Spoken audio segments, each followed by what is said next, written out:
नमस्कार मित्रों। आज हम बात करेंगे देवगुरु बृहस्पति के राशि परिवर्तन का तुला राशि वाले जातकों पर क्या प्रभाव पड़ेगा, इसके बारे में हम चर्चा करेंगे।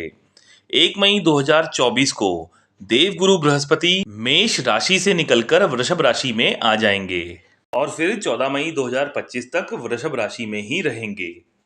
तुला राशि वाले जातकों के लिए देवगुरु बृहस्पति तृतीय भाव थर्ड हाउस यानी धनु राशि और छठे भाव सिक्स्थ हाउस यानी मीन राशि के स्वामी बनते हैं और अष्टम भाव में बैठे हैं। देवगुरु बृहस्पति छठे भाव यानी मीन राशि के स्वामी होकर अष्टम भाव में बैठे हैं, तो ऐसे में 6-8 का संबंध बन रहा है, विपरीत राजयोग बन रहा है। ऐसे में देवगुरु बृहस्पति तुला राशि वाले जातकों को विषम परिस्थितियों से, मुसीबत से बाहर निकालने का काम करेंगे। साथ ही साथ पद प्रमोशन का लाभ भी इस समय के दौरान तुला राशि वाले जातकों को मिल सकता है। लेकिन अष्टम भाव का बृहस्पति भाई बहनों के साथ, कार्य क्षेत्र में सहकर्मियों के साथ संबंधों में समस्या दे सकता है। कुंडली का अष्टम भाव डीप नॉलेज यानी गहन अध्ययन का होता है। ऐसे में तुला राशि वाले जातकों के अंदर ज्योतिष, रिसर्च, धर्म जैसे विषयों के प्रति रुचि बढ़ेगी और साथ ही साथ उच्च शिक्षा प्राप्ति के लिए भी देवगुरु बृहस्पति की यह स्थिति अच्छी है। लेकिन अष्टम भाव कुंडली का अच्छा नहीं माना जाता है, तो कहीं ना कहीं तुला राशि वाले जातकों को कुछ आर्थिक चुनौतियों का सामना भी इस समय के दौरान करना पड़ सकता है। अब हम बात करेंगे देवगुरु बृहस्पति की दृष्टियों के बारे में। देवगुरु बृहस्पति की 3 दृष्टियां मानी जाती हैं, 5वीं, 7वीं और 9वीं दृष्टि। देवगुरु बृहस्पति अष्टम भाव यानी 8th हाउस में बैठकर पंचम दृष्टि से 12वें घर को देखेंगे और 12वां घर कुंडली का विदेश का होता है।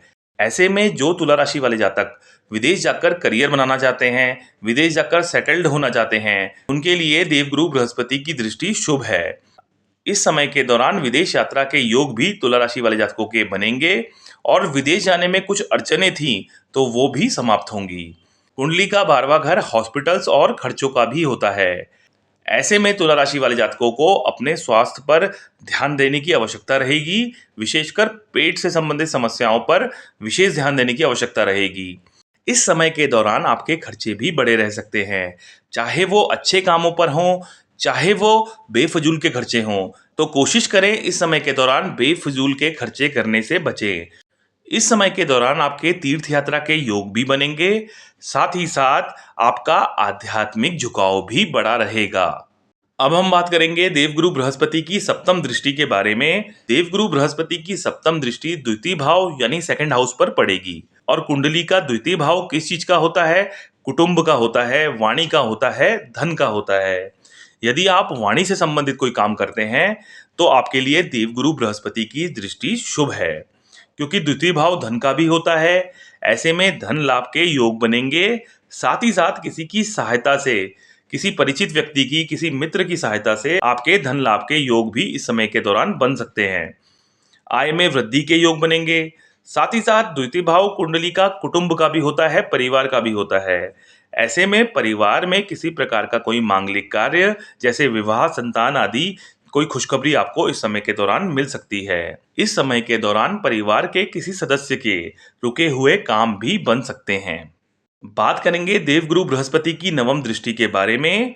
देवगुरु बृहस्पति की नवम दृष्टि चतुर्थ भाव यानी 4th हाउस पर पड़ेगी और चौथा भाव कुंडली का किस चीज का होता है? सुख सुविधाओं का होता है।